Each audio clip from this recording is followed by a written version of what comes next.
আসসালামু আলাইকুম, শুভেচ্ছা, স্বাগত।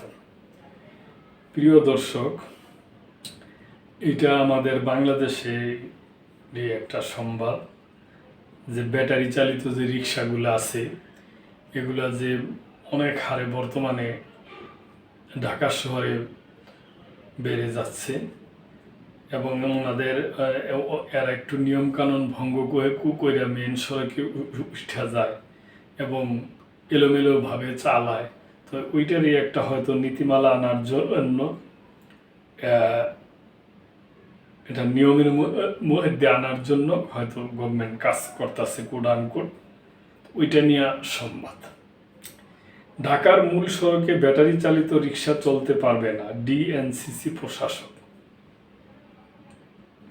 রাজধানী ঢাকার মূল সড়কে কোনো ব্যাটারি চালিত রিক্সা চলতে পারবে না বলে ঘোষণা দিয়েছেন ঢাকা উত্তর সিটি কর্পোরেশন প্রশাসক মোহাম্মদ এজাজ। তিনি বলেন, শহরের পাড়া মহল্লার অলিগলিতে শুধু স্ট্যান্ডার্ড মডেলের অনুমোদিত ব্যাটারি চালিত রিক্সা চলতে পারবে।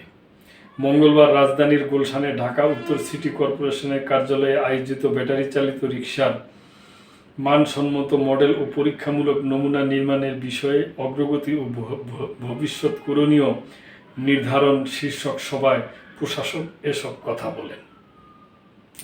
মোহাম্মদ এজাজ বলেন, ঢাকা সড়কে শৃঙ্খলা ফেরাতে ও যানজট নিরসনের লক্ষ্যে ব্যাটারি চালিত রিক্সার মানসম্মত মডেল ও নীতিমালা প্রস্তুতের জন্য অল্প সময়ের মধ্যে একটি উচ্চ পর্যায়ের কমিটি গঠন করা হবে।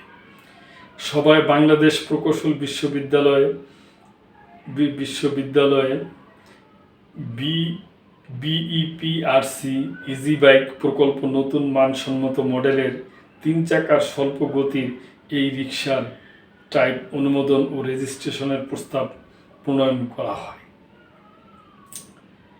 এ প্রস্তাব অনুযায়ী পরীক্ষামূলক নমুনা প্রস্তুত করতে প্রস্তুতকারী প্রতিষ্ঠানগুলোকে আহ্বান জানান মোহাম্মদ এজাজ।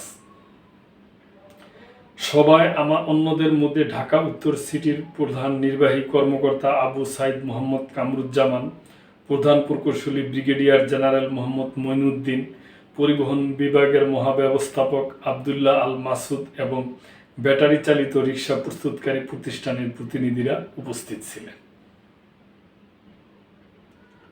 তো দর্শক, আমি মনে করি এটা খারাপ না, তার কারণ এই রিক্সাগুলা একটু এলোমেলো চালায় এবং এদিক ওদিক জায়গা মেন রাস্তায় যদি এরা উঠা পড়ে, মেন রাস্তায় তো বড় গাড়ি একটা নির্দিষ্ট গতিতে চলে, তো এদের জন্য হয়তো বাধাপ্রাপ্ত হইতে পারে।